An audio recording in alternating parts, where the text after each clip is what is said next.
La loi belge énonce qu'il y a lieu d'entendre par euthanasie un acte pratiqué par un tiers qui met fin intentionnellement à la vie de la personne, à la demande de celle-ci. C'est-à-dire qu'il s'agit bien d'une mort volontaire choisie par la personne, doit être toujours posée par un médecin qui doit bien vérifier que 3 conditions essentielles soient remplies. D'abord, la demande doit être volontaire, répétée, réfléchie, sans pression extérieure, suite à son affection, due à une maladie ou un accident, une affection qui est grave, qui est incurable. Le patient se trouve dans une situation médicale sans issue et cette affection provoque au patient des souffrances psychiques ou physiques constantes, inapaisables.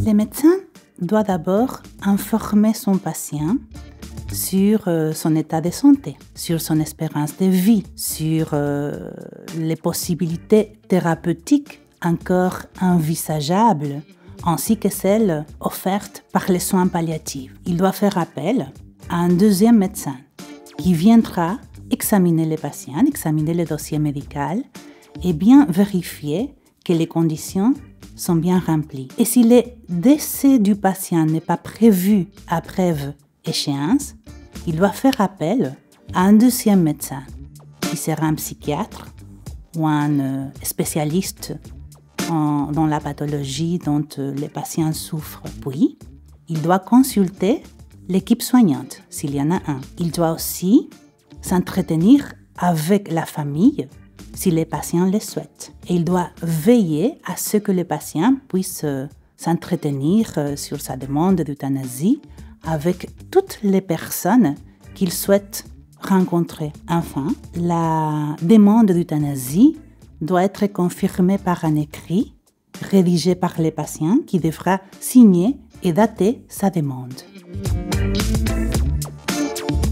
Il faut d'abord en parler avec son médecin traitant. Le médecin n'est pas obligé à répondre favorablement à une demande d'euthanasie, mais il doit au moins vous le faire savoir. Vous pouvez aussi trouver un soutien au sein de la DMD, c'est-à-dire l'Association pour les droits de mourir dans la dignité. La DMD ne pourra pas vous donner une liste de médecins ouverts à l'euthanasie parce que c'est dans la relation médecin-patient que cette question est abordée. Toutefois, elle pourra aider à faciliter cette relation. Il y a aussi, au sein de plusieurs hôpitaux en Belgique, des consultations médicales sur la fin de vie.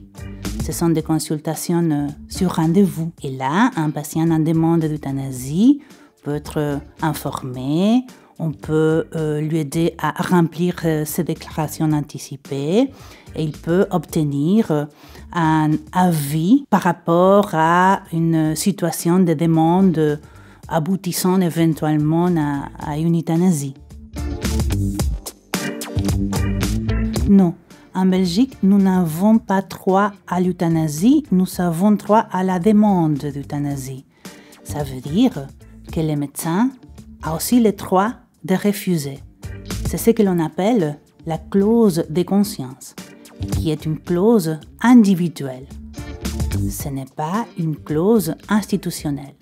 Ça veut dire qu'une institution ne peut pas empêcher un médecin de pratiquer une euthanasie si les conditions légales sont remplies et si le médecin est d'accord de la pratiquer. Cette clause de conscience individuelle était déjà mentionnée dans la loi de 2002. Mais il y a eu une modification des lois assez récente, en 2020, qui a ajouté l'obligation au médecin de donner à son patient les coordonnées d'un centre, d'une association spécialisée dans la matière, ainsi qu'un délai de réponse si son refus est dû à une raison philosophique ou religieuse.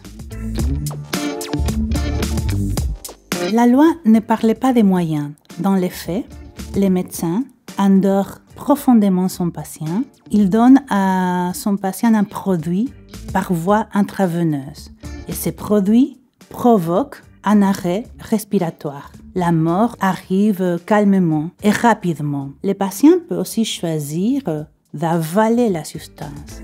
Donc à ce moment-là, il va ingérer un produit, mais il va toujours être à côté de son médecin, qui restera avec lui jusqu'à son dernier souffle. Une euthanasie peut avoir lieu à l'hôpital, tout comme à domicile, c'est-à-dire à la maison du patient, à maison de repos et de soins. Le médecin doit la consulter lorsque le patient le souhaite, mais la famille ne peut pas aller à l'encontre d'une demande d'euthanasie si le patient est majeur. Dans les cas des mineurs, là oui, les représentants légaux doivent donner leur accord. Ceci dit, le rôle du médecin est capital parce que c'est en expliquant aux proches les problèmes de santé de son patient, l'évolution, les souffrances, que les proches pourront mieux comprendre et accepter les choix de ce patient. Une fois que le médecin pose un acte d'euthanasie, il doit remplir une déclaration et l'envoyer dans les 4 jours à une commission. Il s'agit de la commission de contrôle et d'évaluation de l'euthanasie qui va se charger d'étudier la déclaration envoyée par le médecin et de bien vérifier que les conditions et la procédure de la loi ont été bien respectées.